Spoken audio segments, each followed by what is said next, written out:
हर नौकरी में एक एक वर्दी फिक्स होती है। जैसे आपने पुलिस को देखा होगा, खाकी वर्दी में रहते हैं। अगर आप मान के चलो सरकारी हॉस्पिटल में कहीं जाते हो तो आपने डॉक्टर्स की अलग से ड्रेस देखी होगी, नर्सिंग स्टाफ की अलग से देखी होगी। और अगर आप आर्मी वगैरह में जाते हो, एयरफोर्स में देखते हो, नेवी में देखते हो, अलग अलग ड्रेस कोड होता है। अब बच्चों का सवाल काफ़ी बनता है कि सर हम हाई कोर्ट चतुश्रेणी की तैयारी कर रहे हैं, क्या उनकी भी कोई विशेष ड्रेस कोड होती है, कोई पैसा पोशाक होती है? इसके बारे में आप लोग काफ़ी चिंतित रहते हैं। आज मैं इसके बारे में एक वीडियो लेकर आया हूँ, क्योंकि आपकी जिज्ञासा थी इसलिए मुझे वीडियो बनानी पड़ी। बाकी मैं समझता हूँ इस वीडियो को कोई तुक नहीं है, क्योंकि आपकी पढ़ाई से संबंधित नहीं है। आप पास होंगे, सिलेक्ट होंगे, तभी चिंता करनी है।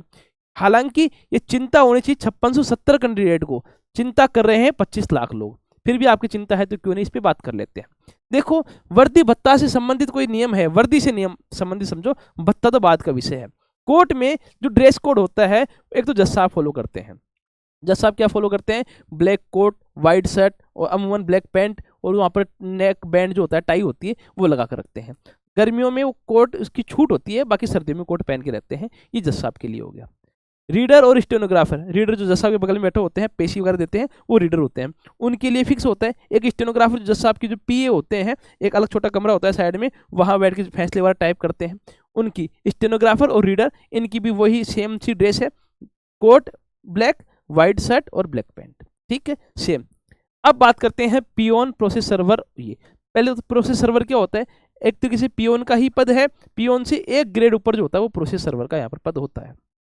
अब बात करें सर ये ड्रेस कोड बता दो। सिंपल सी बात ये है, जैसे मैं एक चीज़ मैंने छोड़ दी कि जो बाबुल होते हैं, बाबू जो होते हैं, आप एलडीसी क्लर्क समझ लो उनको, उनकी ड्रेस कोड क्या होती है? उनके लिए लिखा हुआ है कि सामान्य एक वेशभूषा आपकी हो जो सोबर हो, सुंदर हो। ऐसा नहीं कि आपकी दाढ़ी बढ़ी हुई है, आपके बाल इधर उधर रखे हैं, आप टी शर्ट में आ गए, आप जींस में आ गए, चप्पल में आ गए, ऐसा आपको नहीं करना है। मतलब एक होती है ना कि सोबर वेशभूषा, आप जिसको समझ सकते हैं कि बिल्कुल आप शर्ट पहन लो, उसको इंसर्ट कर लो, सादा पैंट पहन लो, और एक तरीके से अच्छा लगना चाहिए, ऐसे डिसेंट आपको मैनर कह सकते हो, डिसेंट मैनर में आपको जाना होता है। लेकिन फोर्थ ग्रेड जो पियोन होते हैं, उनके लिए ड्रेस कोड फिक्स है। आपको एकदम व्हाइट शर्ट, गौर करने इस बात पे, जैसे व्हाइट शर्ट हमने देखी थी कि सर व्हाइट शर्ट आपने सभी के लिए कहा था, जज साहब के लिए, रीडर के लिए, स्टेनोग्राफर के लिए। हाँ, कोई महिला अधिकारी है तो वो साड़ी या सूट पहन सकती है व्हाइट कलर का, इसको भी आप थोड़ा ध्यान रखेंगे। एक तो व्हाइट शर्ट, साथ में यहाँ जो पैंट है वो व्हाइट हो जाती है। अभी तक आपने सभी की जो पैंट देखी थी वो ब्लैक थी, लेकिन जो पियोन फोर्थ ग्रेड एम्प्लॉई है, इनकी व्हाइट शर्ट और व्हाइट पैंट इनकी पोशाक है। जो डिस्ट्रिक्ट जज साहब के साथ चलते हैं वो एक पट्टा और धारण करते हैं यहाँ पर, वो एक अलग है, वो सिर्फ डिस्ट्रिक्ट जज साहब के लिए है। बाकी और जो पियोन होते हैं वो व्हाइट शर्ट व्हाइट पैंट पहनते हैं। मैं 7 नौकरी कर रहा हूँ, मैंने देखा है, क्या देखा है, 80% डेज में वो जो हमारे पियोन है वो वेशभूषा का पालन नहीं करते हैं। हाँ, सफ़ेद शर्ट तो पहन के आते हैं, लेकिन मैंने 3 दिन पहले ही व्हाइट पैंट में देखा। मैं, यार तुम आज सफ़ेद पैंट कैसे पहन के आए हो? बोला हमारी ड्रेस कोड है। मैंने कहा ड्रेस कोड तो मुझे पता है, 8 साल से पता है, आज ही क्यों पहन के आए हो? कि नए डीजी साहब ज्वाइन करने वाले हैं, क्या पता कब आ जाए। मतलब कोई रोक टोक अगर करने वाला हो तो ये सफ़ेद पैंट सफ़ेद शर्ट का पालन करते हैं। बाकी बहुत कम चांस होते हैं कि वो इसका पालन करें।